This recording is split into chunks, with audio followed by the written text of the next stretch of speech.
எல்லோருக்கும் வணக்கம். எல்லோரும் எப்படி இருக்கீங்க? நல்லா இருக்கீங்களா? இன்றைக்கி வந்து நம்ம என்ன வீடியோ பார்க்க போகிறோன்னா, சண்டே வந்து ஈவினிங் விலாக் தாங்க பார்க்க போகிறோம். நான்வெஜ்லாம் செஞ்சோம்லங்க. அது வந்து சரி அடுப்புலாம் க்ளீன் பண்ணி தொடச்சி விட்டேங்க. ஹாலையும் லைட்டாக கூட்டி தொடச்சி விட்டுறலாம். அப்போ தான் ஸ்மெல் அடிக்காது. ஏன்டா நான்வெஜ் செஞ்சாலே லைட்டாக ஸ்மெல் அடிக்கும்லங்க.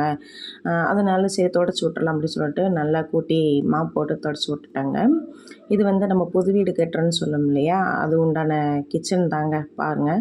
கிச்சன் கொஞ்சம் பெருசாகவே கட்டியிருக்கோங்க. கொஞ்சம் இடம் வேணும் அப்படின்னு சொல்லிட்டு கொஞ்சம் தாராளமாகவே கட்டியிருக்கோங்க.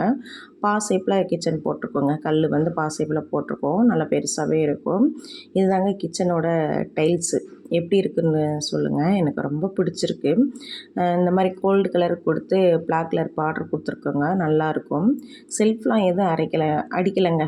மேலே வந்து நம்ம கபோர்டு இந்த மாதிரி வச்சுக்கிடலாம் அப்படின்னு சொல்லிட்டு நாங்கள் செல்ஃப்லாம் வந்து எதுவும் அடிக்காமல் மேலே கீழே வந்து நம்ம கபோர்டு போட்டுக்கலாம் அப்படின்னு சொல்லிட்டு நாங்கள் பிளான் பண்ணியிருக்கோங்க. எனக்கு ரொம்ப பிடிச்சிருக்கு இந்த டைல்ஸு. உங்களுக்கு பிடிச்சிருக்கான்னு எனக்கு சொல்லுங்கள். பார்க்கவே ரொம்ப நல்லா இருக்குது. கல் வந்து பிளாக் கலர் கல் நம்ம அடுப்பு வைப்போம் இல்லையா மேடைக்கு, அதுக்கு வந்து பிளாக் கலர் கல் போட்டிருக்கோங்க.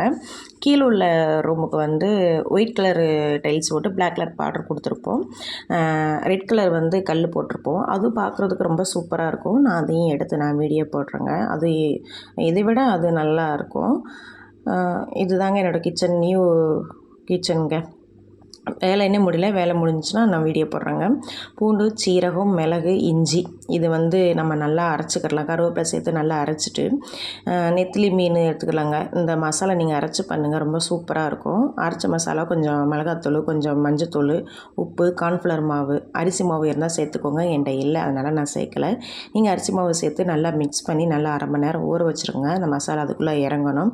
அரை மணி நேரம் ஊற வச்சாப்பிட்டு நல்லா எண்ணெயில் போட்டு பொரிச்சு எடுத்து சாப்பிட்டா சூப்பராக இருக்குங்க. எப்பயுமே வந்து நம்ம மீன் வந்து பொடி தானே வாங்கி யூஸ் பண்ணுறோம்.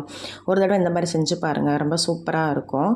நல்லா இருக்குங்க சாப்பிட்றதுக்கு. ஈவினிங் டைம் வந்து சன்செட்டுங்க. பார்க்குறதுக்கு அவ்வளோ அழகாக அருமையாக இருந்துச்சு. பார்த்துக்கிட்டே இருக்கணும் போல் இருந்துச்சு.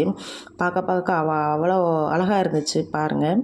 இந்த வீடியோ பிடிச்சிருந்தா லைக் பண்ணுங்கள், ஷேர் பண்ணுங்கள், கமெண்ட் பண்ணுங்கள், சப்ஸ்கிரைப் பண்ணுங்கள். தேங்க்யூ.